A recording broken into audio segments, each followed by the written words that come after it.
Hello guys, subscribe कीजिए और bell icon को प्रेस कीजिए ताकि आपका कोई भी इंपॉर्टेंट वीडियो कोई भी टॉपिक का रिलेटेड मिस ना हो।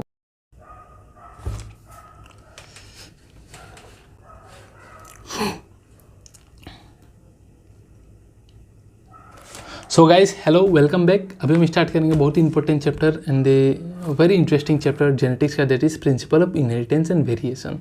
ठीक है, ये चैप्टर और इसका next chapter molecular basis of inheritance बहुत ही जरूरी है बोर्ड्स पॉइंट ऑफ व्यू से भी और नीट के लिए भी। आफ्टर ह्यूमन फिजियोलॉजी नीट में अगर ज़्यादा क्वेश्चन आता है तो वो आता आपका है इसी पार्ट से, that is chapter 5 and chapter 6 class 12 का। ठीक है, सो हम आराम से समझेंगे यार, कोई इश्यू नहीं है। बेसिक्स से लेके एकदम अंदर तक जेनेटिक्स में हम जाएंगे। ठीक है, सब समझ में आएगा। पहले तो यार चैप्टर का टाइटल समझते हैं, that is principle of inheritance and variation. Inheritance का मतलब क्या होता है कि कैरेक्टर का पास हो जाना फ्रॉम पेरेंट्स टू प्रोजेनी। ठीक है, जो प्रोजेनी बच्चा जो भी बन रहा है वो कैसे बनता है? फादर से आता है स्पर्म और मदर से आएगा एग, दोनों मिलके फ्यूजन होकर क्या बनेगा? फर्टिलाइजेशन होकर बनेगा जाइगोट, और जाइगोट फिर आपका डिवाइड एंड डिफरेंशिएशन करके, डिवीजन एंड डिफरेंशिएशन करके पूरा इंसान बना रहा है। ठीक है, सो एक गेमेट में आया क्या? अल्टीमेटली जेनेटिक मटेरियल लेके आता है ना, और सिंगल सेल जाइगोट से हम बने हुए हैं, और उसी जेनेटिक मटेरियल में सारा कैरेक्टर रहता है, जो कि हमको लाहे लाहे पूरा जेनेटिक्स में पता चलेगा, एक ही स्टेप में नहीं। ठीक है, सो इनहेरिटेंस का मतलब बस कैरेक्टर का पास होना पेरेंट्स से प्रोजेनी में, बच्चे में। और वेरिएशन मतलब क्या? पास हो रहा है तो क्या हुआ, पर वेरिएशन तो दिखता ही है। आज मैं जो हूँ अपने पेरेंट्स की तरह 100% एग्जैक्टली नहीं दिख रहा, अपने मम्मी पापा की तरह इंसान ही हो, बट थोड़ा बहुत वेरिएशन लग रहा है। सो टर्म्स क्लियर हो गया, इनहेरिटेंस और वेरिएशन का मतलब क्या है। सो ये हम लोग का मेंडल साहब, जिनके ऊपर में पूरा जेनेटिक्स है। ठीक है, he is the father of genetics, पढ़ेंगे हम इनके बारे में भी सब कुछ। सो स्टार्ट करते। देखिए, जेनेटिक्स क्या है? जेनेटिक्स वो ब्रांच का बायोलॉजी है जो आपका बेसिकली डील करता है, स्टडी करता है इनहेरिटेंस, हेरिडिटी और वेरिएशन के बारे में। ठीक है, हेरिडिटी क्या है? हेरिडिटी कुछ नहीं है, हेरिडिटी बस बायोलॉजिकल प्रोसेस है जिससे पता चलता है कैसे कैरेक्टर क्या, मतलब इनहेरिटेंस ही है। ठीक है, बस ये बायोलॉजिकल प्रोसेस में सारा कुछ बताता है, मतलब एक्सप्लेन कर देते हैं इसके थ्रू से। सो इनहेरिटेंस जो है यही आपका बेसिस बनाता है हेरिडिटी का, और काफ़ी बार ये हेरिडिटी और इनहेरिटेंस इंटरचेंजेबली यूज़ किया जाता है, मतलब सेम ही निकलता है। ठीक है, ये स्टडी ऑफ जीन्स और क्रोमोसोम, बायोलॉजी का वो ब्रांच जब ये सब का स्टडी करता है उसी को हम क्या कहते हैं? जेनेटिक्स। ठीक है, बायोलॉजी का वो ब्रांच। सो इनहेरिटेंस और वेरिएशन क्लियर हुआ।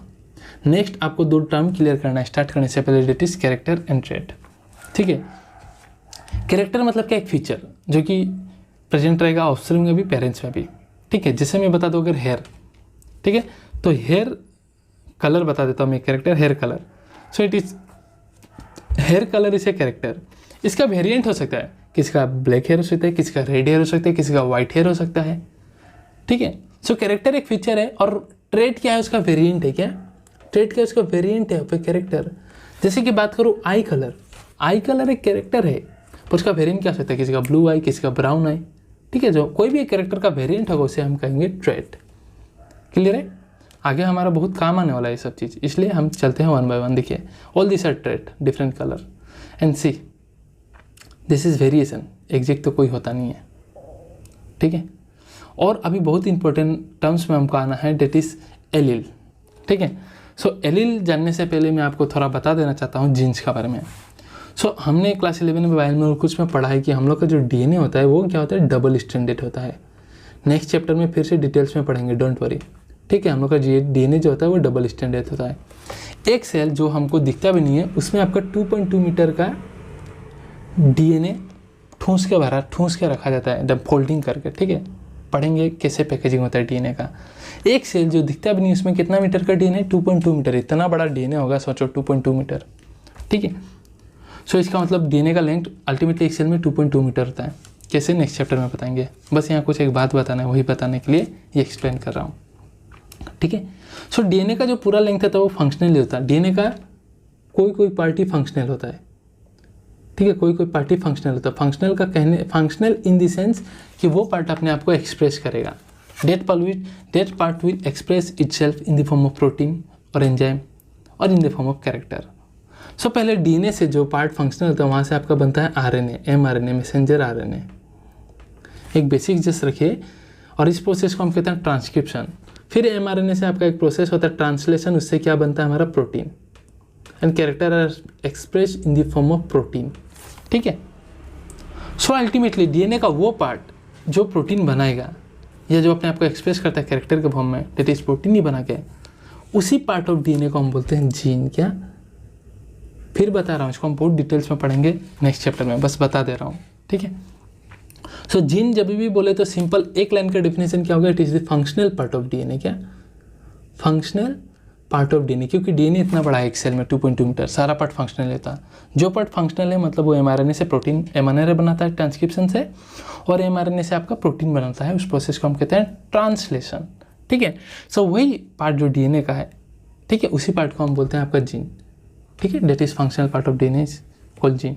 ये चीज़ क्लियर हुआ, पहला चीज़ बेसिक्स थोड़ा, और फिर आगे चलते हैं। ये जो आपका होता है that is DNA double stranded है ना, देखिएगा ये डीएनए कैसे रहता है एक सेल के अंदर में, इतना बड़ा डीएनए अपने आप को पैकेजिंग करके, फिर उसका डिटेल्स में नेक्स्ट चैप्टर में ही पढ़ूंगा, बस एक आइडिया दे रहा हूँ आपको। सो ये डीएनए नेगेटिवली चार्ज होता है due to the presence of phosphate, because nucleotide से मिलकर बना हुआ है। ये न्यूक्लियोटाइड में क्या होता है, नाइट्रोजनस बेस, पेंटोस शुगर, ठीक है, डेट इज हमारे इसमें डीऑक्सीराइबोस शुगर एंड फॉस्फेट रहेगा। फॉस्फेट का वैसे डीएनए नेगेटिवली चार्ज होता है, और ये बाइंड करता है हम लोग का पॉजिटिवली, ठीक है, हम लोग का ये बाइंड करता है प्रोटीन से कुछ जो बेसिक अमीनो एसिड से बने रहते हैं, लाइसिन से, डेट इज लाइसिन और आर्जिनिन, ठीक है। लाइसिन आर्जिनिन मिलके बेसिक मतलब पॉजिटिवली चार्ज प्रोटीन बनाता है, बेसिक अमीनो एसिड से बना हुआ ये, और इस प्रोटीन को हम कहते हैं हिस्टोन प्रोटीन। क्या, histone protein. So histone protein basic amino acid, that is last से याद रख सकते हैं तो आप, लाइसिन आर्जिनिन मिलकर बनाएगा हिस्टोन प्रोटीन, ठीक है। सो हिस्टोन प्रोटीन अब बेसिक अमीनो एसिड से बना हुआ है, लाइसिन आर्जिनिन, तो पॉजिटिवली चार्ज होगा, डीएनए नेगेटिवली चार्ज, तो डीएनए इसका ऊपर पूरा फोल्डिंग करना चालू कर देगा। क्या, पूरा फोल्डिंग करना चालू करेगा। It will father fold and it will father coil, पूरा कॉइलिंग होगा, क्योंकि एक सेल का अंदर में इतना बड़ा डीएनए को रहना है, ठीक है। एक बेसिक चीज़ बता रहा हूँ, ये इतना ज़्यादा कॉइल हो जाएगा, ठीक है, कि अल्टीमेटली ये कुछ नॉन हिस्टोन प्रोटीन का साथ मिलके अल्टीमेटली ये क्रोमोजोम का शेप्स में फर्दर फोल्डिंग हो जाएगा। फोल्डिंग होते होते अल्टीमेटली क्रोमोजोम बना लेगा, और यहाँ कुछ नॉन हिस्टोन प्रोटीन भी आके हेल्प कर देते हैं, बाइंड हो जाते हैं, ठीक है। सो अब मैं पूछूं कि क्रोमोजोम क्या है, तो आप क्या बोलोगे? क्रोमोजोम में कुछ नहीं है, डीएनए का पूरा पैकेजिंग है हिस्टोन प्रोटीन के साथ, प्लस वहाँ नॉन हिस्टोन प्रोटीन भी होते हैं, ठीक है। So chromosome is nothing but DNA का पैकेजिंग। डीएनए जब पूरा पैक होता है क्रोमोजोम की फॉर्म में रहता है, ठीक है। Now another thing is that, अब मैं पूछूं कि जीन कहाँ है, ऑलरेडी ये सब मेंडल साहब ने सब कुछ नहीं बोला। मेंडल साहब का समय में माइक्रोस्कोप साइंस उतना एडवांस नहीं हुआ था बायोलॉजी कि मतलब से सब पता था। मैं बेसिक्स क्लियर करके बता रहा हूँ ताकि आपको अभी जाके एटलीस्ट समझ में तो आना पड़ेगा ना। एलील बोलूँ तो alternate form of a gene, अब भाई जीन ही पता नहीं तो एलील क्या समझ में आएगा, समझ रहे हो? तो बेसिक्स क्लियर कर रहा हूँ बस, which is very important and this chapter will become very easy, trust me, ठीक है। सो अभी मैं पूछूँ जीन का है तो आप क्या बोलोगे? ऑब्वियसली क्रोमोजोम में है, gene functional part of DNA, और डीएनए का है, क्रोमोजोम इज व्हाट, डीएनए है, ठीक है। और हमको पता है कि हम लोग का बॉडी में क्या होता है, 23 पेयर क्रोमोजोम है, डेट इज पेयर बोल रहे मतलब होमोलोगस क्रोमोजोम होते हैं। Suppose chromosome number 1 homologous chromosome, आप किसको बोलोगे? कौन सा 2 क्रोमोजोम को होमोलोगस बोलोगे? सपोज ये क्रोमोजोम में ये डीएनए का सेगमेंट जो है जीन, वो सपोज ए कैरेक्टर के लिए रिस्पॉन्सिबल है, और यहाँ में एक जीन है जो बी कैरेक्टर के लिए रिस्पॉन्सिबल है। तो क्रोमोजोम नंबर 1 में सेम पोजीशन में सेम जीन होना पड़ेगा, दूसरा वाले में भी सेम जीन होना पड़ेगा, बी जीन। तभी ये 2 क्रोमोजोम का आप क्या बोलोगे? होमोलोगस क्रोमोजोम बोलोगे, ठीक है। हर एग्जैक्ट सेम होना पड़ेगा, एक कॉपी का दूसरा क्रोमोजोम 2, ऐसा क्रोमोजोम का आप क्या बोलोगे? होमोलोगस क्रोमोजोम बोलोगे, ठीक है। सो अभी अगर सपोज ये ए वाला मेरा रेस्पॉन्सिबल है मेरा हेयर कलर के लिए, ये जीन है मेरा हेयर कलर के लिए, ठीक है। सो उसका homologous chromosome that is chromosome number 1, chromosome number 2, फिर 2 होंगे पेयर में, है ना। तो क्रोमोजोम नंबर 1 का सेकेंड वाला में दैट इज पेयर में ये वाला जीन जो है यहाँ में सेम पोजीशन में ए के लिए, वो भी क्या के लिए रिस्पॉन्सिबल होगा? हेयर कलर, ऑब्वियसली, क्योंकि होमोलोगस एग्जैक्ट है, ऑलरेडी बताया। वेरिएंट हो सकता है, ये भले आपका ब्लू कलर के लिए हो, वो भले आपका रेड कलर हेयर के लिए हो, बट कैरेक्टर तो हेयर कलर ही है ना। तो डेट मीन्स कहने का मतलब क्या है, जीन हमेशा अल्टरनेट फॉर्म में प्रेजेंट रहते हैं। एक लाइन हमेशा याद रख लीजिएगा जेनेटिक्स में, that is 1 gene equal to 1 character, 1 gene equal to 1 character equal to 2 alleles. क्या? 2 एलील्स। 1 जीन हमेशा एक कैरेक्टर और there will be 2 genes. 2 genes मतलब क्या? देखो ये एक है ए वाला ये और ये है दूसरा ए वाला, सेम ही है ना, सेम ही है, वेरिएंट हो सकता है अलग अलग। सो अल्टरनेट फॉर्म ऑफ जीन है कि नहीं भाई? सेम कैरेक्टर के लिए अल्टरनेट फॉर्म ऑफ जीन, ये भी सेम कैरेक्टर के लिए हेयर कलर, होमोलोगस क्रोमोसोम में दूसरा वाला भी सेम कैरेक्टर के लिए, डेट इज हेयर कलर के लिए भी अल्टरनेट फॉर्म में है। तो यही अल्टरनेट फॉर्म ऑफ जीन को हम बोलते हैं एलील या एलीलोमॉर्फ्स। आप समझ में आए एलील क्या है? एलील मतलब अल्टरनेट फॉर्म ऑफ जीन्स। ठीक है, जीन्स भी समझ में आ गया हमको, क्रोमोसोम में जीन्स है। एक क्रोमोसोम में जो जीन्स होगा जो पोजीशन में, उसका होमोलोगस क्रोमोसोम में भी सेम पोजीशन में होगा। तो अल्टीमेटली जीन कैरेक्टर के लिए रिस्पॉन्सिबल है। तो यहाँ में जो कैरेक्टर के लिए पोजीशन में जीन होगा, यहाँ में भी वही होमोलोगस वाले में सेम कैरेक्टर के लिए रिस्पॉन्सिबल होगा, पर अल्टरनेट फॉर्म में प्रेजेंट है ये। तो इसी को हम बोलते हैं एलील। ठीक है, so 1 gene is 1 character which is 2 allele. ठीक है, इक्वल्स टू 2 एलील्स, क्योंकि अल्टरनेट फॉर्म में रहेंगे। क्लियर है? So alternate form of gene is called as allele. That is T for tall and T for dwarf are 2 alleles of a gene that control the character height. That is, ये homologous chromosome पकड़ लीजिए। यहाँ में आपका gene present है capital T और यहाँ में आपका प्रेजेंट है स्मॉल t। भाई पोजीशन सेम है और T समझा रहा है हाइट को कंट्रोल करेगा, हाइट को। ये भले ही टॉल हाइट हो और ये वाला कंट्रोल कर रहा है आपका small height, dwarf, but ultimately same position में होकर सेम कैरेक्टर को कंट्रोल कर रहा है, that is height. So height के लिए अल्टरनेट फॉर्म ऑफ जीन हो गया। देखो, एक कैपिटल T जो टॉल को कंट्रोल कर रहा है, स्मॉल t जो आपका ड्वार्फ को कंट्रोल कर रहा है। ठीक है, इसी के साथ जेनेटिक्स में और एक नियम है, पहले और आगे बढ़ते हैं फिर और थोड़ा बताता हूँ आगे बात। ठीक है, आई होप एलील्स क्लियर होगा आपका। Now alleles can be homozygous और इट कैन बी हेट्रोजाइगस। ठीक है, अगर ये क्रोमोसोम पेयर है, फिगर में तो बहुत बढ़िया से दिखा के रखा, देखिए ये क्रोमोसोम पेयर है। अगर क्रोमोसोम पेयर में, होमोलोगस क्रोमोसोम पेयर में, ठीक है, अगर सेम पोजीशन में सेम जीन प्रेजेंट है, कैपिटल बी मतलब सेम जीन, वेरिएशन नहीं हो रहा, देखिए कैपिटल बी, तो ऐसा वाले को सेम है, तो होमो मतलब क्या? Same. So the condition in which the chromosome pair carry similar allele, जब allele alternate form of gene similar होगा तो ऐसा केसेस में आप क्या बोलोगे? इसको होमोजाइगस केस बोलोगे। ठीक है, होमोजाइगस एलील या homozygous condition, and it is known as also known as pure line और ट्रू ब्रीडिंग। ठीक है, ट्रू ब्रीडिंग, प्योर है, इसमें कोई मिक्सिंग नहीं हो रहा है। ठीक है, डेट इज की सिमिलरली वही बात है, ये क्रोमोसोम है और यहाँ हाइट के लिए यहाँ में T प्रेजेंट है और यहाँ में भी T प्रेजेंट है। सो दोनों टॉल के लिए ही रिस्पॉन्सिबल है। सो ये होमोजाइगस कंडीशन हो गया। और सेम नेक्स्ट केस, यहाँ में अगर एक क्रोमोसोम में कैपिटल T जो टॉल बनाएगा हाइट और एक में स्मॉल t जो ड्वार्फ बनाएगा, सो दोनों अलग अलग है ना, ऐसा कंडीशन को हम बोलते हैं हेट्रोजाइगस, जिसमें क्रोमोसोम पेयर में आपका डिसिमिलर एलील होगा एक जीन का। एलील क्या है? Alternate form of gene. So dissimilar होगा जब आप क्या बोलोगे? Heterozygous condition. So this is see, एक क्रोमोसोम में आपका कैपिटल बी, एक में स्मॉल बी प्रेजेंट है। That is the condition in which the chromosome pair carries dissimilar allele of a gene is known as heterozygous condition और heterozygous allele. ठीक है, और फिर से अगर दोनों स्मॉल बी ही प्रेजेंट है तो सिमिलर ही हुए ना, तो ये भी आपका होमोजाइगस कंडीशन। ठीक है, देखेंगे हम और बढ़िया से। Coming to next again some dominant and recessive character. ठीक है, डोमिनेंट और रेसेसिव कैरेक्टर। डोमिनेंट कैरेक्टर क्या होता है? ठीक है, डोमिनेंट कैरेक्टर मतलब वो कैरेक्टर, जीन, वैसा जीन जो अपने आप को, देखो अकेला है तो एक्सप्रेस करेगा ही, कोई अगर नहीं है तो एक्सप्रेस करेगा ही। सपोज हमको पता था कैपिटल T जो था आपका क्या कंट्रोल कर रहा है? टॉलनेस, और स्मॉल t जो था वो ड्वार्फनेस। ठीक है, और ये दोनों अगर ऐसा प्रेजेंट रहे ना साथ में, तो कैपिटल, ये प्लांट क्या होना चाहिए? दोनों जीन प्रेजेंट है क्रोमोसोम में। देखिए कैपिटल T भी प्रेजेंट है, स्मॉल t भी प्रेजेंट है, तो ये क्या होना चाहिए? कंफ्यूज हो जाओगे, एक तो बड़ा बना रहा है, छोटा बना रहा है, पर दोनों प्रेजेंट है। तो ऐसा केसेस में ये होगा भैया टॉल। क्या होगा? ये होगा टॉल। क्यों? क्योंकि कैपिटल T जो जीन था वो इसके ऊपर डोमिनेंट है, स्मॉल t के ऊपर में। सो जो कैरेक्टर अपने आप को हेट्रोजाइगस कंडीशन में, देखिए हेट्रोजाइगस कंडीशन है, एक कैपिटल T एक स्मॉल t। हेट्रोजाइगस कंडीशन में जो अपने आप को एक्सप्रेस करता है अपना कैरेक्टर को, जैसे ये टॉल बन गया, ड्वार्फ बनने नहीं दिया, ऐसा कंडीशन, ऐसा कैरेक्टर को हम कहते हैं डोमिनेंट कैरेक्टर।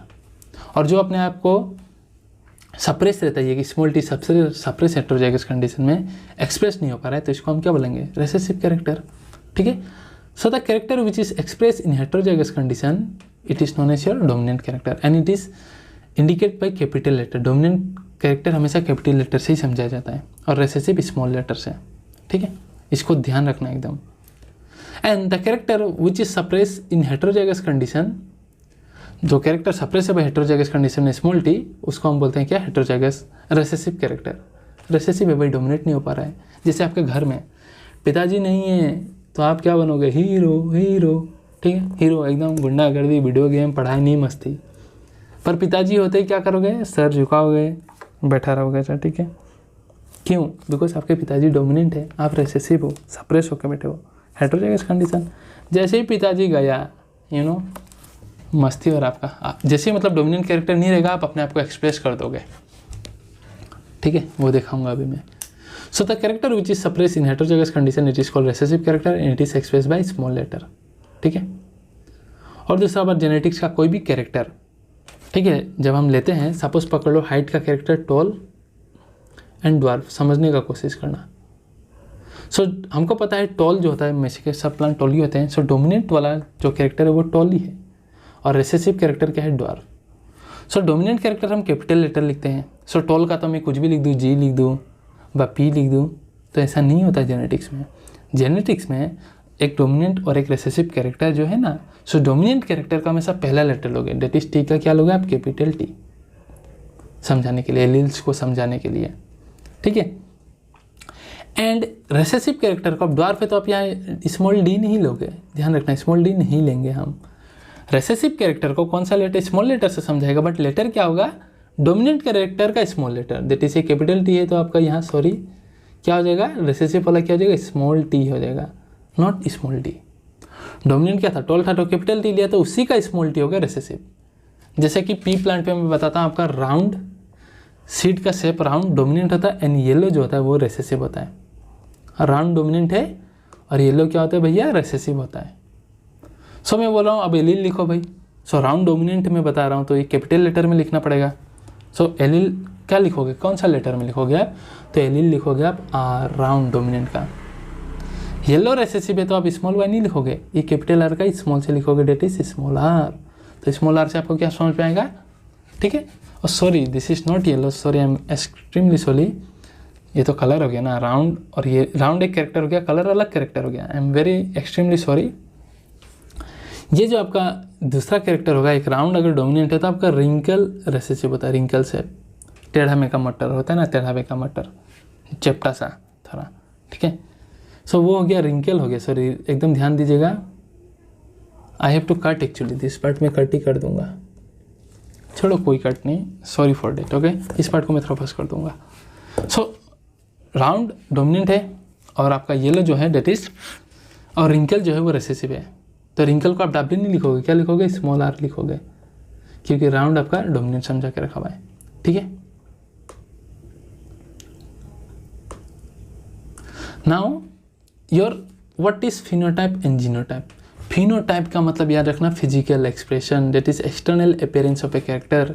हेयर कलर क्या है, ब्लू है, रेड है, ग्रीन है, जो भी है, ठीक है।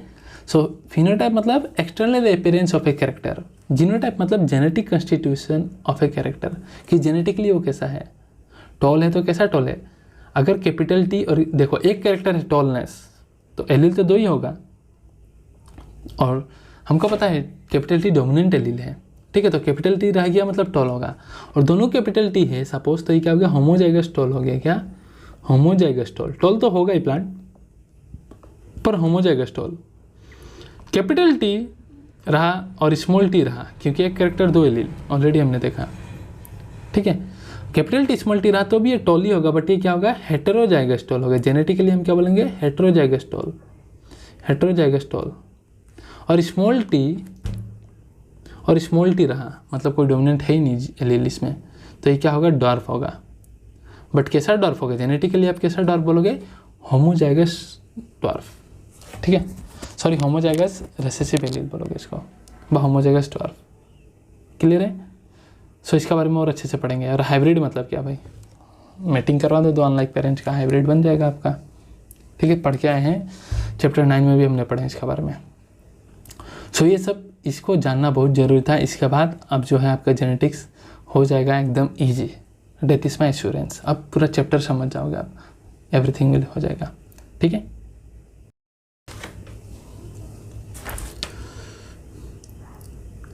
सो अभी बेसिक कॉन्सेप्ट क्लियर करने के बाद अभी हम स्टार्ट करेंगे आपका मेंडल साहब का सारा कहानी, ठीक है।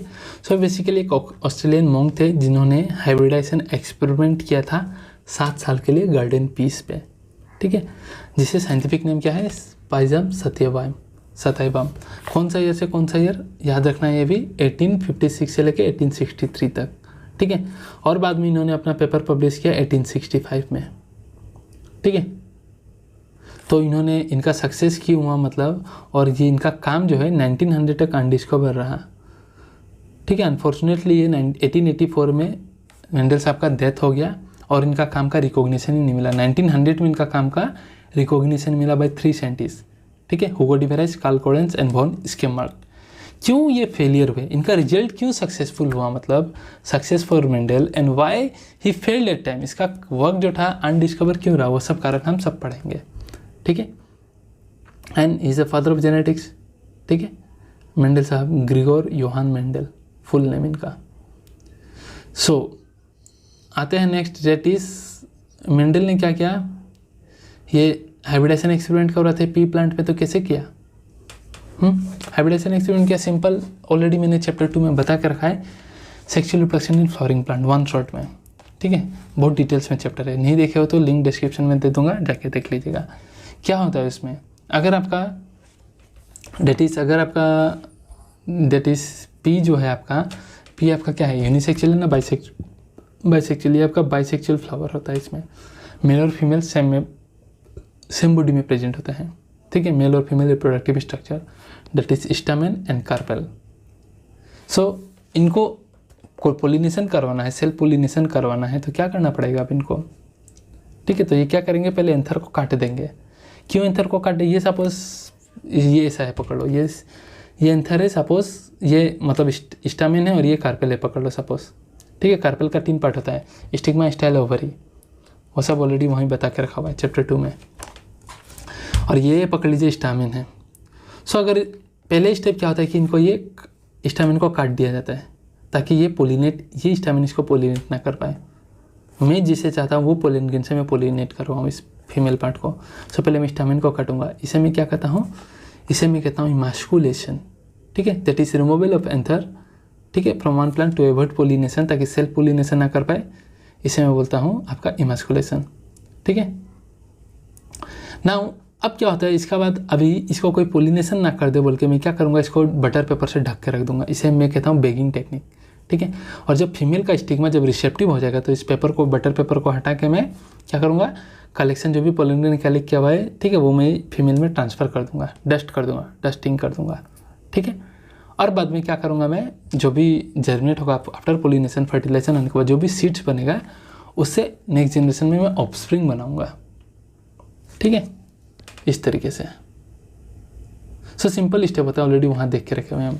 पहले क्या करना है, ये क्या किए थे मेंडल साहब ने, पहले 2 पी प्लांट को सेलेक्ट किया with contrasting character. Contrasting character मतलब अगर हाइट कैरेक्टर है तो उसमें ट्रेड होगा, एक टॉल एक ड्वार्फ। अगर 7 कैरेक्टर लिए थे उसको याद भी रखना है एंट्रेंस पॉइंट ऑफ व्यू और बोर्ड पॉइंट ऑफ व्यू से भी, ठीक है। अपोजिट कैरेक्टर कॉन्ट्रास्टिंग कैरेक्टर मतलब पहले वो लिए इन्होंने 2 पी प्लांट को लिए, ठीक है। बाद में सेल्फ पोलिनेशन ना बोल के स्टामेन को हटाया, दैट इज इमास्कुलेशन। बाद में दूसरे वाले से पोलन ग्रेन कलेक्ट करके पोलिनेशन करवा दिया और सीड प्रोड्यूस हुआ, उसको जर्मिनेशन करा के ऑफस्प्रिंग बनाया ताकि उनको रिजल्ट दिख पाए, ठीक है। सो यहाँ इनका सक्सेस का रीजन क्या था, मतलब why his result with success, because इन्होंने लार्ज सैम्पलिंग साइज लिया था, थोड़ा बुक में है मैं यही लिखवा दे रहा हूँ, लार्ज सैम्पलिंग साइज लिया था इन्होंने, 1-2 नहीं, बहुत सारा पी प्लांट पे एक्सपेरिमेंट कर रहा था, ठीक है। लार्ज सैम्पलिंग साइज लिया था इसलिए ही was success and he has done statistical analysis. Statistically उन्होंने एनालाइज किया सारा रिजल्ट को, मैथमेटिक्स अप्लाई किया, काउंट किया भाई कितना करने के बाद कितना टॉल प्लांट हो रहा है, कितना ड्वार्फ प्लांट हो रहा है, ठीक है। वो सब उन्होंने हर जनरेशन पे उन्होंने अप्लाई किया, मैथ्स स्टैटिस्टिकली एनालिसिस किया, ठीक है, ताकि उनको रिजल्ट मिल पाए। थर्ड ताकि उन्होंने प्योर ब्रीडिंग लाइन लिया था, या तो प्योर टॉल ले रहे थे प्लांट या फिर प्योर ड्वार्फ ले रहे थे, प्योर ब्रीडिंग लाइन ले रहे थे। सो कैरेक्टर का मिक्सिंग नहीं हो पा रहा था उतना, ठीक है, कन्फ्यूजन का कोई चांस नहीं होता। सो वो उनका रिजल्ट जो था उस समय सक्सेस होता, बिकॉज मेंडल साहब ने लॉ दिया था, ठीक है, 3 लॉज दिया था, law of dominance, law of segregation and law of independent assortment. और लॉ हवा में नहीं दे दिया जाता, ठीक है, लॉज देने के लिए आपको साइंटिस्ट को आपको प्रूव करना पड़ेगा, okay I have done this, you see this the result. आप बोल लोगे शायद ऐसा हो सकता है, मेंडल साहब ने 2 पी प्लांट लिया, एक शीट को दिया, उसको देख के वो रिजल्ट बता देते, तो ऐसा नहीं होता, थोड़ी लॉ बना देते हैं, ठीक है। सो लॉ दिया था तो ऑब्वियसली उनको प्रूव करके दिखाना ही था, बट फिर भी वो फेल हो गए, क्यों तो पता चलेगा भाई। सो इन्होंने 7 ट्रू ब्रीडिंग वेराइटी सेलेक्ट किया था, ठीक है, तो इसको आपको याद रखना है। और याद क्या रखना है कि बहुत सिंपल है, एक चीज़ में दिक्कत आता है, मैं बता रहा हूँ, देखो। तो स्टेम का height that is contrasting trait क्या होगा, कैरेक्टर हो गया स्टेम हाइट, तो ट्रेट क्या होगा भी आपका, एक डोमिनेंट होगा, एक रेसेसिव होगा, that is tall will dominant and dwarf character is recessive in pea plant, ये याद रखिएगा। फ्लावर पोजीशन ऑब्वियसली एक्सियल वाला हमेशा ऐसे ही दिखाई देता है, ऐसे ही याद रखना है, तो वो आपका डोमिनेंट होगा, टर्मिनल में जो उगेगा इस तरीके से वो क्या होगा, वो रेसेसिव होगा character. Second character that is flower position. Flower colour, so हमको पता है वायलेट कलर का फ्लावर दिखता है तो डोमिनेंट, वाइट भी होता है तो वो रेसेसिव है, ठीक है, ये रहा। नेक्स्ट आता है पोड शेप। भाई ये छिलका जो होता है मटर का कैसे होता है, सो क्या होता है, इन्फ्लेटेड होता है, फ्लैट होता है, इस तरीके से ज़्यादातर मटर, कोई कोई ऐसा दिखा देगा कंस्ट्रिक्टेड। सो इन्फ्लेटेड आपका डोमिनेंट है, कंस्ट्रिक्टेड रेसेसिव है। पोड कलर, ये भी सिंपल है, डोमिनेंट कौन है, क्या दिखता है आपको, ज़्यादातर ग्रीन दिखता है, और छिलका का कलर क्या दिखता है, ग्रीन ही मटर दिखते हो ना। सो डोमिनेंट है, येलो होता है तो वो रेसेसिव वाला कैरेक्टर है, इसलिए ज़्यादा एक्सप्रेस नहीं हो पाता। सीडी शेप, ये भी आराम से याद होगा, क्या दिखता है आपको, ज़्यादातर मटर राउंड राउंड दिखते हैं ना, और रिंकल दिखने से वो रेसेसिव कैरेक्टर है। तो ये 6 तो आप लॉजिकली याद कर सकते हो, क्योंकि मटर तो आपने देखा ही होगा, नहीं देखे हो तो भाई साहब जाके देख लो, ठीक है। एक चीज़ में यहाँ मुश्किल हो जाता है सीड कलर में, ठीक है, तो सीड कलर हम बेसिकली क्या है, ग्रीन मटर ऐसे समझते हैं ना, तो यहाँ हमें बस थोड़ा ध्यान रख लीजिए, सीड कलर में कहानी उल्टा आ रहा है हमारे सोच से, मतलब यहाँ में जो ग्रीन देख रहे हैं वो रेसेसिव है, और डोमिनेंट कौन सा होता है, तो येलो कलर का सीड, बस। बाकी तो लॉजिकली 6 याद हो जाता है, यहाँ में उल्टा हो जाता है कहानी, ऐसा बोल के इसको दिमाग में डाल देना है, ठीक है। अब मेंडल साहब ने अपना काम करना चालू किया, इन्होंने क्रॉसिंग कर करके रिजल्ट देखना चालू किया, और इन्होंने देखा, पहले इन्होंने मोनोहाइब्रिड क्रॉस किया। मोनोहाइब्रिड क्रॉस मतलब 2 प्लांट को सेलेक्ट किया जो एक कैरेक्टर में डिफर है, ठीक है, एक कैरेक्टर में, ठीक है, 2 प्लांट को ले जो एक कैरेक्टर में डिफरेंट है, मतलब ट्रेट अलग अलग है, एक स्टेम हाइट में अगर टॉल है तो दूसरा डॉर्फ है, उसको लिया। इसी को हम बोलते हैं inheritance of 1 gene, because 1 gene 1 character. तो इन्होंने पहले मोनोहाइब्रिड किया, उसके मोनोहाइब्रिड क्रॉस मतलब a cross involving 2 plants, obviously 2 plant का बीच में क्रॉस होगा ना, एक मेल होगा, एक फीमेल होगा, ठीक है, differ in 1 character pair, trait अलग होगा, कैरेक्टर एक ही है, वो भी डिफर करेंगे उसमें, ठीक है, एक टॉल है तो एक डॉर्फ है। और उन्होंने क्या लिया था, प्योर ब्रीडिंग लाइन लिया था, ठीक है, एकदम होमोजाइगस टॉल या फिर होमोजाइगस डॉर्फ लिया था, ठीक है। फिर उन्होंने सीट पे भी क्रॉस किया था, मोनोहाइब्रिड क्रॉस किया था, येलो सीट कलर का लेके और ग्रीन सीट कलर को लेके, उस पर भी इन्होंने क्रॉस किया था। सो देखते हैं आगे। So Mendel cross tall and dwarf pea plant to study the inheritance of 1 genes, क्या क्रॉस किया और क्या क्या रिजल्ट है वो देखते हैं अभी, देखिए। सो मेंडल साहब ने क्या लिया था, होमोजाइगस टॉल प्लांट लिया था, ठीक है। सो देखिए ये एक होमोजाइगस टॉल है, तो इसका हमको ये देखना है कि इसमें एलिल्स क्या होगा। होमोजाइगस टॉल है तो एलिल्स क्या होगा, ऑब्वियसली 2 कैपिटल टीज है कि नहीं, इसको प्रैक्टिस करना है वरना आप समझ नहीं पाओगे, ठीक है। और होमोजाइगस डॉर्फ लिया था तो ऑब्वियसली एलिल्स क्या होगा, एक कैरेक्टर के लिए 2 एलिल्स होता है, तो एलिल्स क्या होगा, स्मॉल टी, ठीक है। सो अब इसका गेमेट क्या होगा, तो गेमेट ऑब्वियसली देखो, यहाँ मैं और एक चीज़ बता दे रहा हूँ कि जैसे ये 2 क्रोमोसोम है डिप्लॉयड है ना, तो यहाँ में क्या है कैपिटल टी और यहाँ में क्या है कैपिटल टी, ध्यान देना थोड़ा। सो हमको पता है ये तो डिप्लॉयड है ना भाई, कैरेक्टर जो भी बना रहा है, पर गेमेट जब बनता है, गेमेट आर ऑलवेज हैप्लॉइड, दिमाग में छाप लो, गेमेट्स आर ऑलवेज हैप्लॉइड। तो गेमेट में कोई एक ही क्रोमोसोम जाएगा ना, या फिर ये वाला क्रोमोसोम जाएगा और दूसरा गेमेट में जाने से भी ये वाला क्रोमोसोम जाएगा। सो जाए भाई कोई भी क्रोमोसोम गेमेट में जाएगा तो कैपिटल टी वाला एलील ही ना, चाहे कोई भी क्रोमोसोम चला जाए, गेमेट में, हैप्लोइड में 2 तो नहीं जा सकते, डिप्लॉइड है वो, एक एक जाएगा गेमेट में, चाहे कोई भी चला जाए, जाएगा तो कैपिटल टी ना, तो गेमेट कितना प्रकार का बनेगा, एक ही टाइप प्रकार का बनेगा कैपिटल टी क्रोमोसोम को लेके, ठीक है। तो उसी को एलील का भाषा में देखते हैं हम। डेट इज गेमेट आपका स्मॉल टी कैपिटल टी ही आएगा, और होमोजाइगस डॉर्फ से दोनों स्मॉल टी है, तो एक ही आएगा कैपिटल टी, ठीक है। सो इधर से गेमेट आया आपका, एक से आया आपका कैपिटल टी और दूसरा से आया स्मॉल टी, दोनों मिल गए जाइगोट बन गए, और जाइगोट बन के बाद में प्लांट बनेंगे।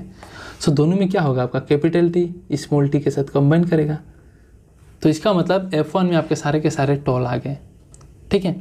But they were heterozygous tall, वो कैसे, उन्होंने वो टेस्ट क्रॉस से पता किया, वो मैं बाद में बताऊंगा।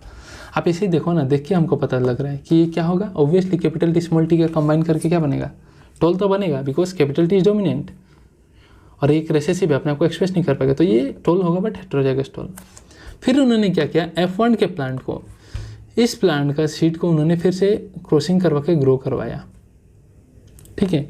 सो देखिए F1 को उन्होंने वापस से क्रॉसिंग करवाया, डेट इज 2 हेटेरोजाइगस टॉल को लेके, एक मेल और एक फीमेल को लेके। सो क्या हुआ देखिए, एक से आ गया ये, तो एलील क्या होगा, कैपिटल टी स्मॉल टी, और दूसरा में भी एलील क्या होगा, कैपिटल टी स्मॉल टी, ठीक है। थोड़ा मार्कर प्रॉब्लम दे रहा था, sorry. So that is capital T small T and capital T small T, दोनों का तो एलील यही है ना। सो दोनों डिफरेंट एलील है, देखो। So at the time of gamete formation, एक इसमें चला, एक गेमेट में हो सकता है कैपिटल टी जाएगा, और दूसरा गेमेट में हो सकता है आपका स्मॉल टी चला जाएगा। सिमिलरली दूसरा प्लांट का भी वही बात है, एक में कैपिटल टी जा सकता है, दूसरा में आपका स्मॉल टी जा सकता है, ठीक है।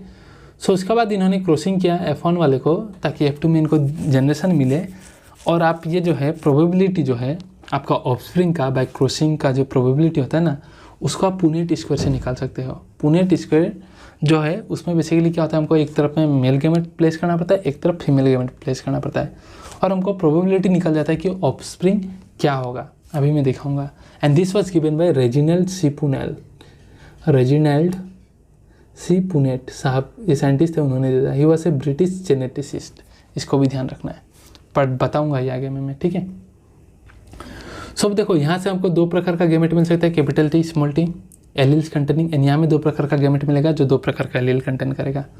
सो अकॉर्डिंग टू पुनेट स्क्वायर हमको क्या करना पड़ता है, 2 गेमेट को अलग अलग साइड में प्लेस कर दो, कैपिटल टी स्मॉल टी, यहाँ कैपिटल टी स्मॉल टी। अब उनके बीच में देखो, मिला के देखो, अगर ये कैपिटल टी इधर कैपिटल टी आ गया तो दोनों क्या बनेंगे, कैपिटल टी। ये कैपिटल टी उधर से स्मॉल टी गेमेट आया तो क्या बनेगा, capital T small T. Similarly इधर से स्मॉल टी आ रहा है, देखो नीचे वाले से, और उधर से कैपिटल टी आया तो क्या बनेगा, कैपिटल टी स्मॉल टी, और इधर से स्मॉल टी, उधर से स्मॉल टी आया तो क्या बनेगा, स्मॉल टी, ठीक है। डेट इज एक 3 बनेगा टॉल और एक बनेगा ड्वार्फ। फिनोटाइपिकली क्या बनेगा मेरा, 3 टॉल बनेंगे और एक क्या होगा आपका ड्वार्फ, ठीक है। सी फिनोटाइपिकली आपका क्या आने वाला है मोनोहाइब्रिड क्रॉस में, जब आपने F1 को दोबारा से क्रॉस किया तो 3 आपके टॉल आएंगे, see this 3 toll and 1 will be dwarf. तो फिनोटाइपिकली हमको क्या रेशियो मिले, 3:1।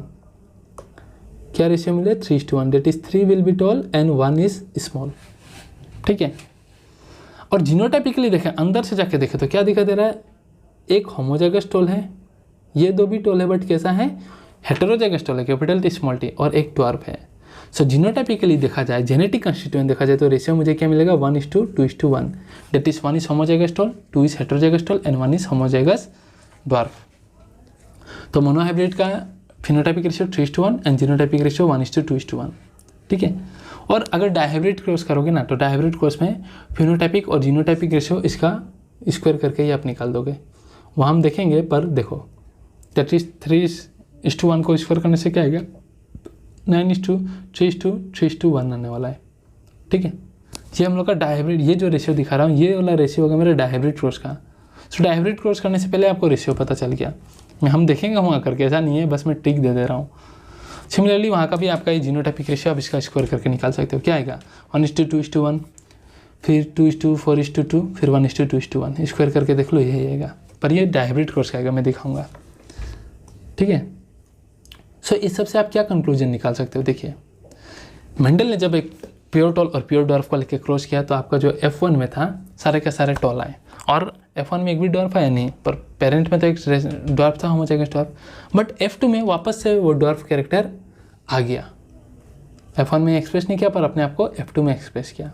तो इसके बेसिस पे जो मेंडल साहब थे, ठीक है, Mendel made similar observation for the other pair of trait. जितना भी उन्होंने 7 पेयर का ट्रेट लिया था, सब पे उन्होंने यही मतलब ऑब्जर्वेशन करके देखा, तो उनको यही चीज़ दिखाई दिया। और उन्होंने बोला कि there are some factors which were inherited from parents to offspring. और उस समय उन्होंने बोला था इस चीज़ को फैक्टर, और आज के समय में हम बोलते हैं genes. And this gene term was given by Johannsen, scientist Johannsen in the year 1906। देखो, जो मेंडल साहब फैक्टर बोल रहे थे, मतलब कि मेंडल साहब बोले कि पेरेंट्स से कुछ तो जा रहा है, ठीक है, पेरेंट्स से कुछ तो जा रहा है ऑफस्प्रिंग में, तभी वो कैरेक्टर एक्सप्रेस कर रहे हैं। वरना F1 में 2 टोल थे ना, F1 में तो टोल थे। अब मैंने F1 को 2 को लिया, एक फीमेल टोल को लिया, एक मेल टोल को लिया, उसको क्रॉस करके तो F2 में मेरा सारा टोल ही आना चाहिए था। F2 में ड्वार्फ कैसे आ गया मेरा? क्योंकि कुछ तो कैरेक्टर उसके पहले वाले से इसमें पास हुआ था, जो कि सेकेंड जनरेशन में आ चुका है। और उस जो चीज़ रेस्पॉन्सिबल है वो कैरेक्टर के लिए, उसको उन्होंने क्या बोला? फैक्टर बोला, जो कि इनहेरिट हो रहा है पेरेंट्स से ऑफस्प्रिंग में। पर आज के समय में इसे हम कहते हैं जीन, और ये जीन टर्म दिया था जोहानसन इन द ईयर 1906। ध्यान रखना इसको। और ये देखिए कितना कितना उन्होंने सैम्पलिंग साइज दिया था, देखिए, ठीक है। सो इतना जाना ही नहीं है, ठीक है, हमको इतना ही समझना है।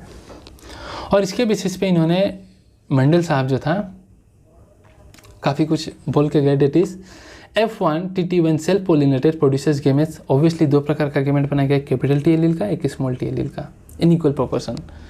During fertilisation pollen grain of T है 50% chance to pollinate A with capital T small T। वही 50-50 चांस होता है, एक इधर कैपिटल T स्मॉल T है, तो 50% चांस है कि ये कैपिटल T इस कैपिटल सा के साथ मिलेगा, 50% चांस है, और ये इसके साथ मिलेगा, 50% चांस है। वही बता के रखा हुआ है, ठीक है। सो इन्होंने क्या देखा कि इसमें से 1/4 जो होता है वो कैपिटल T आता है, डेट इज होमोजाइगस टोल, ठीक है। हाफ जो होता है वो 2 जो होंगे वो क्या होंगे तेरा हेटेरोजाइगस टोल, और 1/4 जो होगा वो क्या होगा आपका होमोजाइगस। F2 में क्या मिला उनको? होमोजाइगस ड्वार्फ, ठीक है। तो फिर इन्होंने फादर और भी कुछ किया, और that is leave it, that is not in part of this topic. So Mendel ने मोनोहाइब्रिड क्रॉस करके 2 लो निकाला, और 2 लो आप जानते भी ऑलरेडी क्या है, बस पढ़ना है इसको, ठीक है। डेट इज पहला लो क्या उन्होंने बोला? Law of dominance. मेंडल का फर्स्ट लो क्या है? Law of dominance. That is उन्होंने बोला है that is character are control by discrete unit factor. Mendel ने बोला हर कैरेक्टर को एक यूनिट, डिस्क्रीट यूनिट कंट्रोल कर रहा है, और उसको उन्होंने क्या बोल रहे थे? उसको उन्होंने बोल रहे थे फैक्टर, ठीक है। टोल को भी एक कैरेक्टर, एक यूनिट कंट्रोल कर रहा है। And this factors occur in pairs. तो ये देखो, एक फैक्टर एक टोल है, अगर टोल है तो कैपिटल T हो सकता है, कैपिटल T स्मॉल T हो सकता है। देन दिस फैक्टर जो बोल रहे थे, जो कैरेक्टर को कंट्रोल कर रहा है टोलनेस को, that occur in pair, any character के लिए उन्होंने बोला। और आज के समय हमको पता है वो फैक्टर जो वो बोल रहे थे वो क्या था? जीन। तो हमने बोला जीन जो है आपका पेयर में ओकर वाला, हम लोग उस क्रोमोसोम में रहेंगे सेम पोजीशन में, ठीक है। So factor occur in pair in a dissimilar pair of factor. Mendel साहब ने बोला कि अगर डिसिमिलर पेयर ऑफ फैक्टर है, दैट इज ये capital T small T dissimilar है, तो 1 member of the pair dominates the other. तो एक जो होगा उसमें से वो दूसरे को डोमिनेट करता है, ठीक है। डिसिमिलर पेयर में याद रखना। सो कैपिटल डिसिमिलर में डोमिनेंट को हम कैपिटल से रिप्रेजेंट करते हैं, रिसेसिव को स्मॉल से। ये मेंडल ने मतलब फर्स्ट लॉ में बोला, ठीक है। तो इन्होंने वही बोला, फर्स्ट लॉ में यही तो हुआ ना, कैपिटल T होमोजाइगस टोल आपका हेटेरोजाइगस टोल से जब क्रॉस हुआ तो F1 जनरेशन में क्या बना? Capital T small T। तो यही ना है, एक ने दूसरे को डोमिनेंस कर दिया, कैपिटल T ने स्मॉल T फैक्टर को डोमिनेंस किया, एलील को, ठीक है। Alternate form of genus allele dominate किया, तभी ना F1 में सारे के सारे टोल हो गए, ड्वार्फ नहीं हुए। तो यही है मेंडल का लॉ ऑफ डोमिनेंस, कि when you will cross a homozygous tall with heterozygous dwarf और homozygous dwarf, then the F1 progeny will be heterozygous tall, that is the capital T will be dominant over the small t, ठीक है। वही बोले इन्होंने, ठीक है। और second law इन्होंने प्रपोज किया, that is law of segregation. Segregation मतलब सेपरेट हो जाना। डेट ड्यूरिंग गैमेट फॉर्मेशन इन्होंने बोला द फैक्टर्स जो एलील्स है, ठीक है, पेयर में प्रेजेंट है, of a character pair present in a parent. Parent में जो भी आपका एलील्स प्रेजेंट है पेयर में, डेट इज कैपिटल T ये स्मॉल टी या कैपिटल टी स्मॉल टी जो भी प्रेजेंट है, segregate from each other so that the gamete receive only one of the two factor. Obviously gamete तो आपका ये देखिए अल्टीमेटली क्या है, 2 क्रोमोसोम में प्रेजेंट है सब, होमोलोगस क्रोमोसोम में। सो गेमेट तो डिप्लॉयड नहीं है ना, तो गेमेट तो एक ही क्रोमोसोम लेगा ना, इधर दिस और दिस, दिस और दिस और दिस। तो वही इन्होंने बोला कि जो भी कैरेक्टर को कंट्रोल करने वाले जीन्स है, मेंडल साहब ने बोला जो भी फैक्टर्स है, ठीक है, सो वो प्रेजेंट है पेयर में, जो लॉ ऑफ डोमिनेंस में फर्स्ट में बोला। But at the time of gamete formation gamete कोई एक को ही लेगा, या तो इसको या तो इसको। तो अगर होमोजाइगस है तो ऑब्वियसली दोनों गेमेट सिमिलर ही बनेंगे ना, हेटेरोजाइगस होने से ही डिसिमिलर गेमेट बनेगा, तो वही बोला उन्होंने, ठीक है। That during gamete formation, the factor that is alleles of a character pair present in parent segregate from each other से segregate होंगे such that the gamete receive only one of the two factor, कोई एक ही receive कर पाएगा। और homozygous parent है तो क्या होगा, सिमिलर गेमेट बनाएगा। हेटेरोजाइगस पेरेंट है that is capital T small T, तो क्या आपका बनाएगा, 2 काइंड ऑफ गेमेट्स बनाएगा, each one having 1 alleles with equal proportion. एक में कैपिटल टी जाएगा, एक में स्मॉल टी जाएगा, ठीक है। और मेंडल का जो फर्स्ट लॉ है, लॉ ऑफ सेग्रीगेशन, कि एक होमोजाइगस टोल और होमोजाइगस टोल आपको जब आप क्रॉस कराओगे तो आपका F1 में क्या होगा, सब टोल ही निकलने वाले हैं, तो ये इसका भी उल्लंघन होता है काफ़ी, मतलब इसे स्पेसिस से इस मेंडल का लॉ को फॉलो नहीं करते। सो मेंडल लॉ फर्स्ट लॉ का एक्सेप्शन है आपका इनकम्प्लीट डोमिनेंस, को डोमिनेंस, ये सब है जो कि हम लेटर पार्ट में पढ़ेंगे, ठीक है। नाउ अब आते हैं नेक्स्ट में बताता हूँ।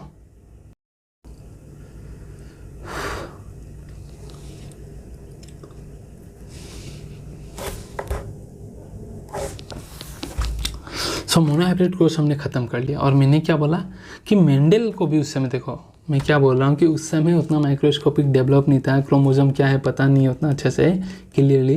तो मेंडल साहब को खुद कैसे पता चला कि फिनोटाइपिक रेशियो जो है 1:2:1 है, 1:2:1 है। कैसे पता चला मेंडल साहब को कि एक आपका टोल है, 3 तो टोल दिखा, उसमें से एक होमोजाइगस टोल है कैपिटल टी, 2 हेटेरोजाइगस टोल है।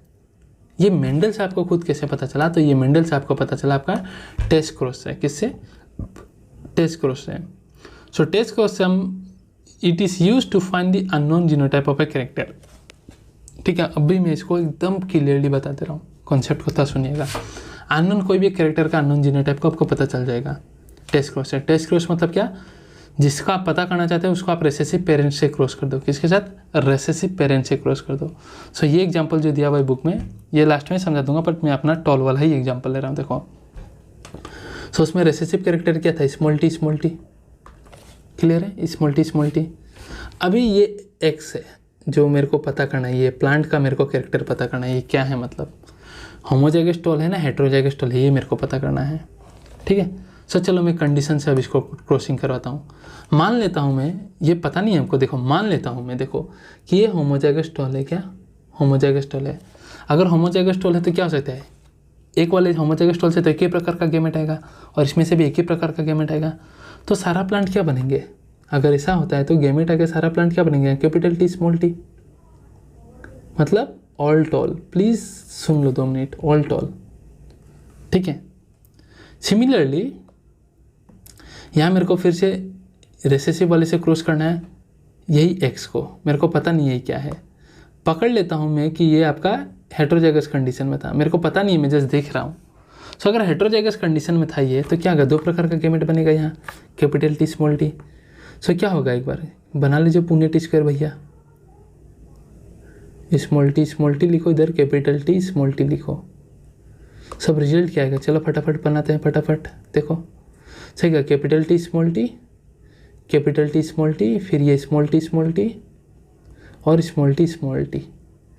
डेट मीन्स यहाँ में क्या हो रहा है, आपका 50% टॉल आ रहा है कि नहीं, और 50% क्या आ रहा है, 50% क्या आ रहा है, आपका ड्वार्फ आ रहा है, ठीक है। ये मैंने जैसे अभी बताया एक्स को, वो एक्चुअली हमको पता नहीं है। अब देखो मेन चीज़, टेस्ट क्रॉस से अगर मैं टेस्ट क्रॉस करता हूँ, ये एक प्लांट है, अननोन प्लांट, और ये होमोजाइगस रिसेसिव कैरेक्टर है, दैट इज़ प्योर ड्वार्फ था। ये टॉल है, मुझे पता नहीं है क्या है, जो भी है छोड़ो, अननोन कैरेक्टर है, इसका जीनोटाइप मेरे को पता नहीं है इस कैरेक्टर का, ठीक है। अब मेरे को पता करना है, मैंने रिसेसिव के साथ क्रॉस किया, रेसेसिव का जब साथ क्रॉस किया और इसका सारा प्रोजेनी अगर टॉल आया, सारा का सारा प्रोजेनी इसका टॉल आया, तो क्या कंक्लूजन आएगा? ये अननोन क्या होगा आपका? ये अननोन आपका होमोजाइगस टॉल होगा। होमोजाइगस, ये अननोन क्या होगा आपका? होमोजाइगस रेसेसिव, होमोजाइगस डोमिनेंट होगा, क्योंकि होमोजाइगस डोमिनेंट होने से ही होमोजाइगस रेसेसिव के साथ सारा के सारे टॉल आते हैं। समझ रहे हो? तो इस तरीके से उन्होंने पता किया।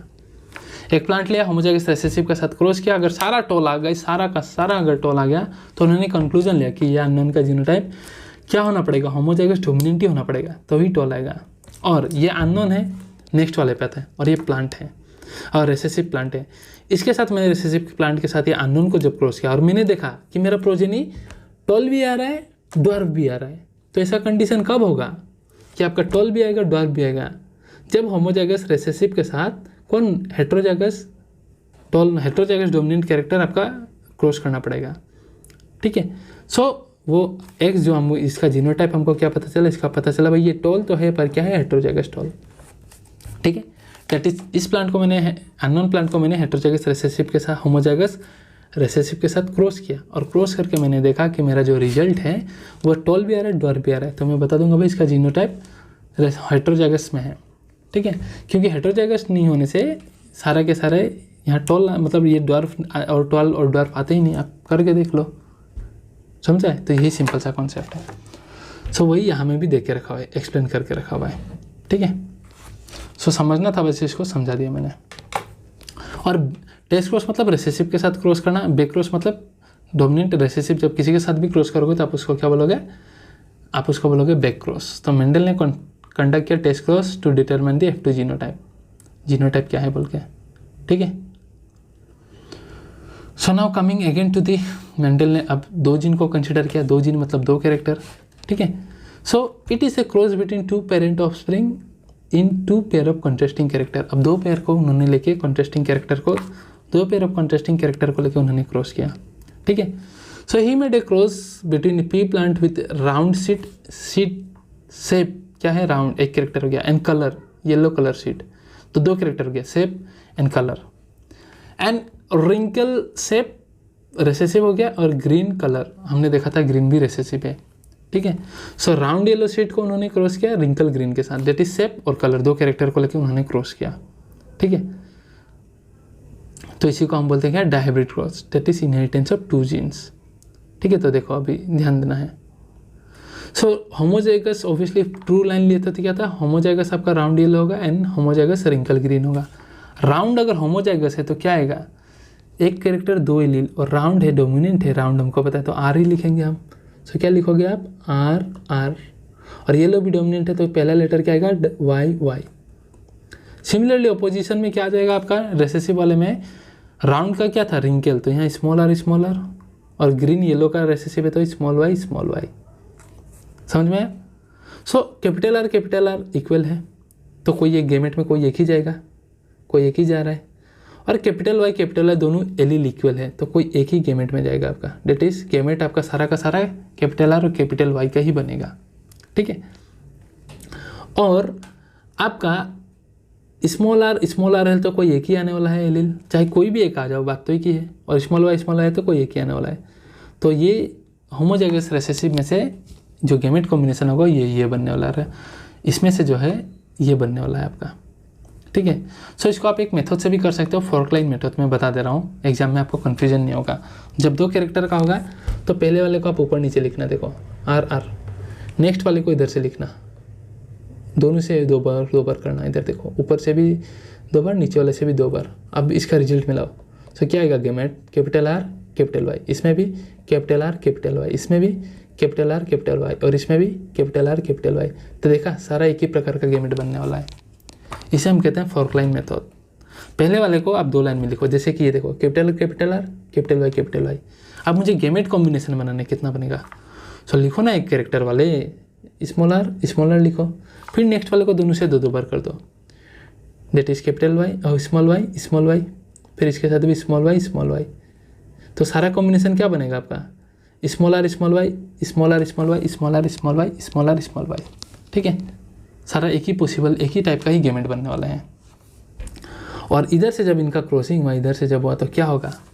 Capital R small R and capital Y small Y, और कैपिटल आर डोमिनेंट है तो ये क्या हो जाएगा राउंड, और कैपिटल वाई डोमिनेंट है over small Y that is, ठीक है, ग्रीन में, तो ये क्या हो जाएगा राउंड येलो।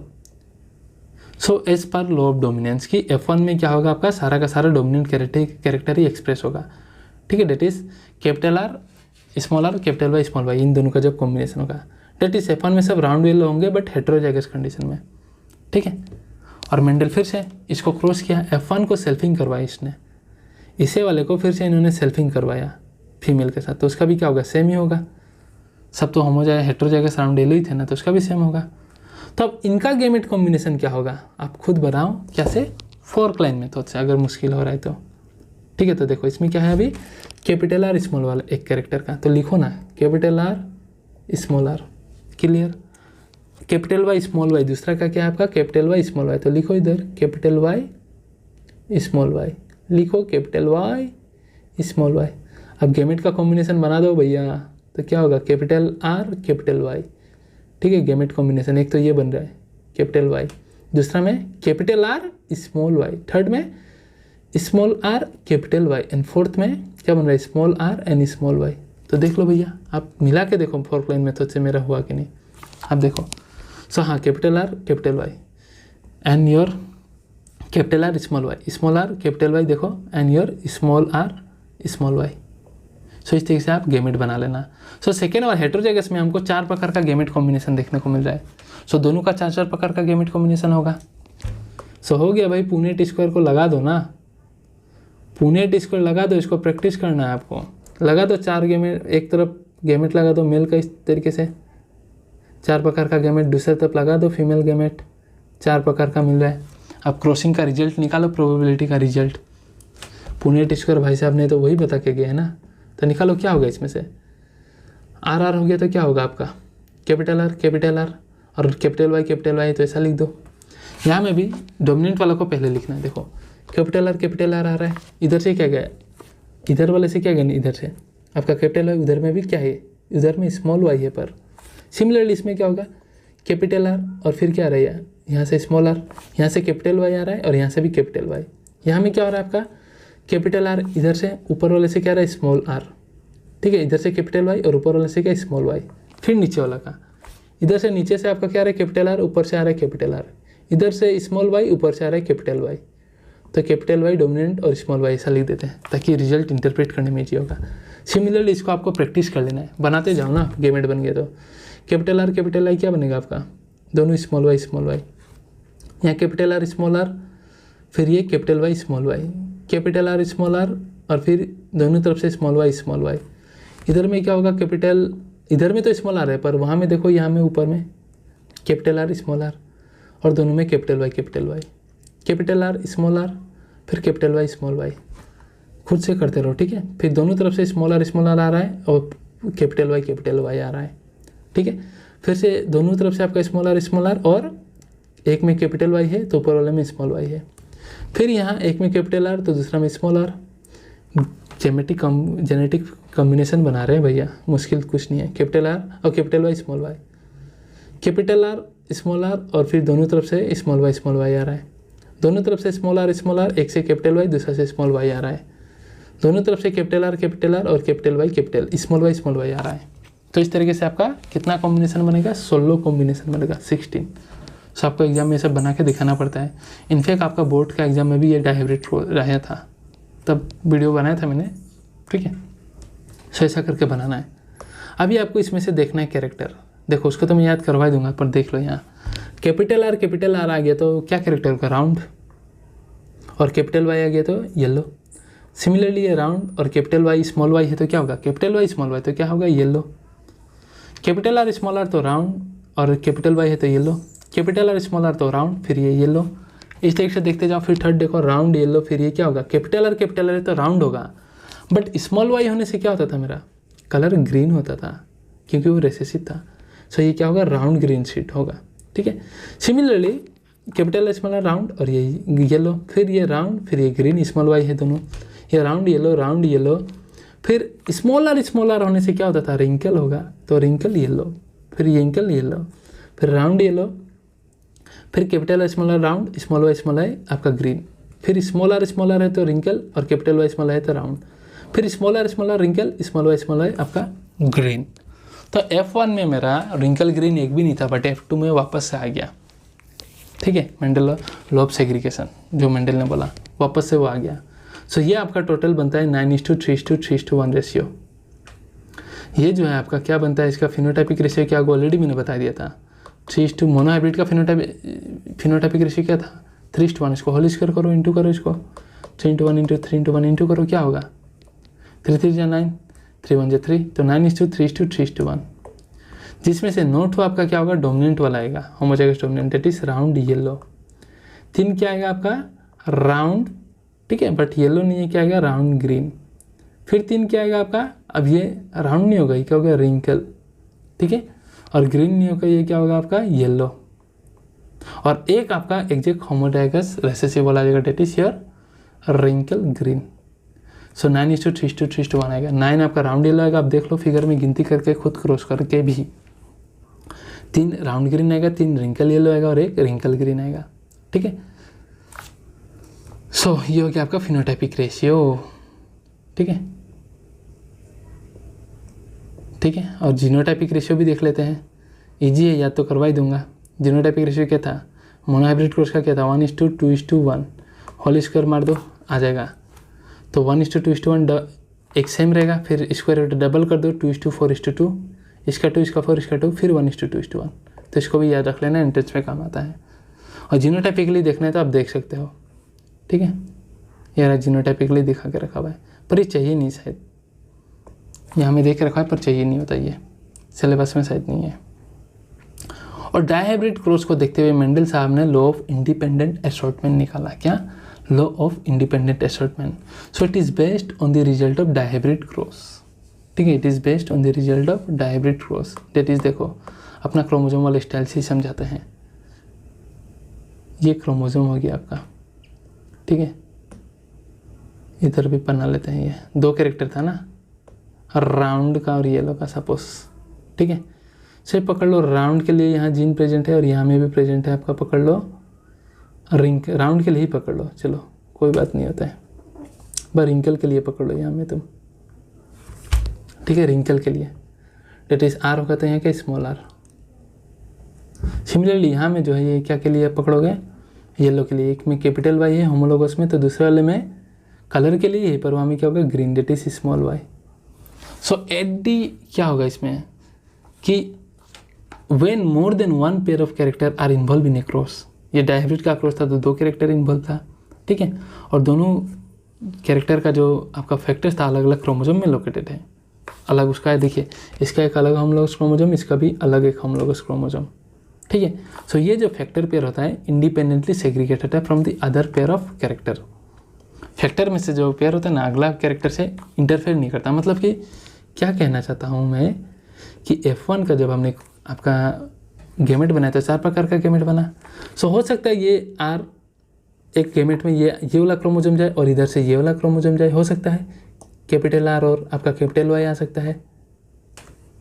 ठीक है, इंडिपेंडेंटली सेपरेट हो रहे हैं, इंडिपेंडेंटली सेग्रीगेट हो रहे हैं, इसलिए इस लॉ का नाम था law of independent assortment. Independently assort हो जाएंगे, सेपरेट हो जाएंगे।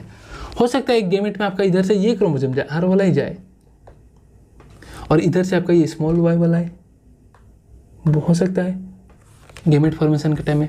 हो सकता है एक में आपका ये स्मॉल r वाला क्रोमोजोम है और एक में आपका कैपिटल RY वाला है। हो सकता है एक गेमेट का बनते समय यहाँ में आपका स्मॉल r और स्मॉल y वाला है। तो 4 पॉसिबल कॉम्बिनेशन देख रहे हैं, और ये जो पेयर सेग्रीगेट हो रहा है, ठीक है, दूसरा पेयर का कैरेक्टर में इंडिपेंडेंटली सेग्रीगेट हो रहा है, इसको कोई इंटरफेरेंस नहीं है दूसरा से। ठीक है, इंडिपेंडेंटली सेग्रीगेट हो रहा है। ऐसा नहीं कि भाई मैं R इधर जा रहा हूँ तो तुम भी स्मॉल r इधर ही आ जाओ, ऐसा नहीं है। सो इसी को देखते हुए मेंडल ने थर्ड लॉ निकाला। तो बहुत सिंपल है, समझ में आया आई थिंक। ठीक है, that is it state that when more than 1 pair of character are involve in a cross. 2 character involve था और 2 कैरेक्टर के लिए 2 फैक्टर पेयर्स होंगे। ठीक है, 2 पेयर ऑफ फैक्टर्स होंगे, 2 पेयर ऑफ एलील्स होगा। सो वो जो एलील सेग्रीगेट होता है वो इंडिपेंडेंटली सेपरेट हो जाता है from each other. Eight the time of gamete formation independently segregate हो जाएगा, एक दूसरे को इंटरफेयर डिस्टर्ब नहीं करेंगे। ठीक है, सो आई होप ये लो भी क्लियर है, ठीक है। एंड आते हैं आपका आप कंसेप्ट ऑफ डोमिनेंस पे, ठीक है। What is the timing. अब आते हैं आपका कंसेप्ट ऑफ डोमिनेंस पे। एकदम ध्यान दीजिएगा, यहाँ में एकदम ध्यान दीजिएगा। बहुत बार ये चीज़ मतलब मिस आउट हो जाता है काफ़ी बार, ठीक है। इसको ध्यान देना है बहुत ज़रूरी है। हम बोल रहे हैं एक डोमिनेंट है, एक रिसेसिव है। ये पकड़ लीजिए क्रोमोजोम है, ये भी पकड़ लीजिए क्रोमोजोम है। हम बोल रहे हैं कैपिटल टी वाला जीन है, यहाँ में एलील है। एक बोल रहे हैं हम स्मॉल टी वाला है, तो स्मॉल टी बोलते हैं। हमको क्या समझ में आ रहा है, ये रिसेसिव है। Now my question is why it is recessive, वो चीज़ हम यहाँ समझेंगे। एक डोमिनेंट क्यों हो गया और एक रिसेसिव क्यों हुआ, उस चीज़ को हम समझेंगे, ठीक है। So gene is what, gene is nothing but what, functional part of DNA. जो एमआरएनए बनाएगा उससे हम कहते हैं ट्रांसक्रिप्शन। डीएनए से एमआरएनए बनने को, एमआरएनए से क्या बनेगा आपका प्रोटीन बनेगा, और प्रोटीन एक्सप्रेस करेगा अपना आपको कैरेक्टर की फॉर्म में। एमआरएनए से प्रोटीन बनने को हम बोलते हैं ट्रांसलेशन, जो कि नेक्स्ट चैप्टर में हम बहुत डिटेल्स में पढ़ेंगे, ठीक है। So my question is why one becomes dominant and why other become recessive. तो इसको ध्यान देना है, ठीक है, थोड़ा सा ध्यान देना है। देखो सो इधर बनाता हूँ मैं डीएनए, ये वाले क्रोमोसोम का बना रहा हूँ, और इधर मैं बना रहा हूँ इस वाले क्रोमोसोम का, बस छोटा सा। और ये कैरेक्टर का जो सेगमेंट प्रेजेंट है उसको मैं मार्क कर रहा हूँ इधर से, ये रहा, और यहाँ मैं इसको मार्क कर रहा हूँ। सो जो डोमिनेंट कैरेक्टर होता है ना, उसमें जो जीन होता है वो मॉडिफाइड नहीं होता, ठीक है। जो डोमिनेंट जीन होता है ना एलील, वो जनरली कुछ भी इसमें मॉडिफिकेशन नहीं होने वाला है, कुछ भी एस था वैसे ही जाएगा, एमआरएनए बनाएगा, और वैसे ही ये प्रोटीन बनाएगा, और वैसे का वैसे ये डोमिनेंट फॉर्म में अपने आप को एक्सप्रेस करेगा कैरेक्टर को, ठीक है। तो ऐसे वाले को हम क्या बोलते हैं, अनमोडिफाइड एलील, ये मॉडिफाइड नहीं होता है। और जो रेसेसिव बनते हैं ना, ये वाला जो रेसेसिव बना है, तो ये वाला जीन ना ड्यू टू म्यूटेशन और ड्यू टू वेरियस रीजन ये मॉडिफाई हो जाता है थोड़ा बहुत। ऐसा मॉडिफाई होता है कि इसमें जो एमआरएनए बनेगा बन जाएगा, और एमआरएनए से जो आपका अल्टीमेटली प्रोटीन बनेगा, और प्रोटीन अल्टीमेटली या तो कैरेक्टर करेगा या तो एंजाइम भी बन सकता है। Because enzymes are what, enzymes are tertiary protein. Primary protein linear होता है, सेकेंडरी प्रोटीन आपका फोल्डिंग करता है, alpha helix beta pleated sheet, और फर्दर फोल्डिंग करके टर्शियरी प्रोटीन बनाता है। और टर्शियरी प्रोटीन बहुत फोल्डिंग करके वहाँ में जब एक्टिव साइट्स जनरेट हो जाते हैं, फोल्डिंग होते होते पॉकेट्स की तरह साइट्स फॉर्म, क्लास 11 का बायोमोलिक्यूल्स, तो इसे हम क्या बोलते हैं, यही टर्शियरी प्रोटीन आपका एंजाइम्स की तरह एक्ट करता है। So enzymes are what, nothing but protein. So अभी देखिए इसमें हमने क्या देखा कि ये वाला जो जीन होता है, रेसेसिव वाला क्रोमोसोम में जो जीन होता है, वो ड्यू टू म्यूटेशन और due to some factor modified हो गया, जिसके वजह से एमआरएनए से ये जो प्रोटीन बना या प्रोटीन से जो एंजाइम बना, या तो ये लेस इफिशिएंट एंजाइम होगा, वो डोमिनेंट की तरह एकदम ये अपने आप को इस तरीके से काम नहीं करा पाएगा, या तो लेस इफिशिएंट होगा, या तो नॉन फंक्शनल होगा, ठीक है, या फिर एंजाइम बनाएंगे ही नहीं। तो इसलिए ऐसा वाला केस में ये वाला पार्ट जो होता है, ये जीन जो होता है, रेसेसिव हो जाता है। अब ऑब्वियसली एक बढ़िया बना रहा है, एकदम अनमोडिफाइड है एलील, अच्छा प्रोटीन एंजाइम बना रहा है, तो तगड़ा होगा ये। एक जो दूसरा वाले में था, ये ये लेस फंक्शनल बना रहा है, तो ऑब्वियसली इसके आगे तो झुक के रहेगा ना ये वाला रेसेसिव वाला, इसलिए ये रेसेसिव हो जाएगा। या फिर ये नॉन फंक्शनल एंजाइम बना देता है, ढंग का एंजाइम बनाएगा नहीं, तो ऑब्वियसली यही एक्सप्रेस करेगा डोमिनेंट वाला। या फिर एंजाइम बनाता नहीं है तो भाड़ में जाओ, ये अपना डोमिनेंट ही रहेगा। ये 3 कारण होता है कि एक डोमिनेंट और एक रेसेसिव हो जाते हैं। और अगर दोनों में ड्यू टू म्यूटेशन और ड्यू टू चेंजेस कुछ आ रहा है, तो दोनों का दोनों आपका मतलब मॉडिफाइड एलील हो जाने से आपका क्या होता है, रेसेसिव हो जाएंगे, होमोजाइगस रेसेसिव, ठीक है। सभी और बढ़िया से समझ में आएगा। देखो डेट इज, अगर दोनों अनमोडिफाइड एलील है तो क्या होगा, होमोजाइगस जीन पेयर। एक अनमोडिफाइड एलील, ठीक है, और एक मॉडिफाइड हो गया तो क्या बोलेंगे, हेटेरोजाइगस हम बोलते हैं, that is capital T small T. और दोनों अनमोडिफाइड हो गया तो क्या बोलेंगे, होमोजाइगस रेसेसिव जीन पेयर। तो देखो यहाँ देखो, consider a gene contain information for producing an enzyme. Gene से ही आपका एमआरएनए से प्रोटीन, और प्रोटीन से एंजाइम बनेगा। एग्जांपल के लिए समझाए, देखो। So now normal allele of the gene produces normal enzyme. Normal allele अगर रहा तो नॉर्मल एंजाइम बनेगा, ठीक है। और modified allele is responsible for production. अगर कोई एलील मॉडिफाई हो गया, एलील मतलब जीन, ठीक है, मॉडिफाई हो गया, एलील क्या है, अल्टरनेट फॉर्म ऑफ जीन। अगर मॉडिफाइड हो गया ड्यू टू म्यूटेशन और ड्यू टू वेरियस रीजन, तो 3 रिजल्ट बना सकते हैं वो, जो कि ऑलरेडी मैंने बता दिया। या तो लेस एफिशिएंट एंजाइम बनेगा, या तो नॉन फंक्शनल एंजाइम बनेगा, या फिर नो एंजाइम एट ऑल। तो वो क्या होगा, ऑब्वियसली एक डोमिनेंट रह जाएगा और वो रेसेसिव की फॉर्म में रहेगा, ठीक है। So in this case the modified allele will produce equivalent to मतलब same phenotype like unmodified allele but less efficient होगा, सेम ही रहेगा बट लेस इफिशिएंट, तो ये डोमिनेंट वाला ही अपने आप को एक्सप्रेस करेगा। और यहाँ में नॉन फंक्शनल एंजाइम होने से तो ऑब्वियसली डोमिनेंट ही एक्सप्रेस करेगा, और नो एंजाइम तो रेसेसिव होने का। तो ये 3 कारण होता है कि एक एलील आपका रेसेसिव बनता है और एक डोमिनेंट बनता है। So I hope this part is clear कि वाई एक डोमिनेंट और रेसेसिव होता है। सो एक ओवरव्यू दे रहा हूँ मैं, मेंडल का हमने देखा, सारा टर्म्स क्लियर किया, फिर हमने जो है डेट इज मेंडल साहब के बारे में पढ़ा, उन्होंने कैसे एक्सपेरिमेंट किया, what are the various way, why he was success, उनका जो रिजल्ट सक्सेसफुल क्यों हुआ, फिर उन्होंने मोनोहाइब्रिड और डायहाइब्रिड क्रॉसेस किया, उसका रिजल्ट बढ़िया से देखा, उसके बेसिस पे 3 लॉ लगाया, मोनोहाइब्रिड क्रॉस से 2 लॉ निकाला, law of dominance, law of segregation, और आपका थर्ड डायहाइब्रिड क्रॉस से आपका एक लॉ निकाला कि लॉ ऑफ इंडिपेंडेंट असॉर्टमेंट, ठीक है। और उसके बाद क्यों एक डोमिनेंट एलील और एक रेसेसिव एलील होता है, ये हमने अभी देख लिया। सो इसके बाद जो है और कुछ नहीं है, सब पार्ट इजी है, थोड़ा बस समझते रहना है। आई होप यहाँ तक आपका सब क्लियर है, ठीक है। सो मिलते हैं इस मतलब कुछ exceptions of Mendel law in the next video, तब तक के लिए thank you very much guys.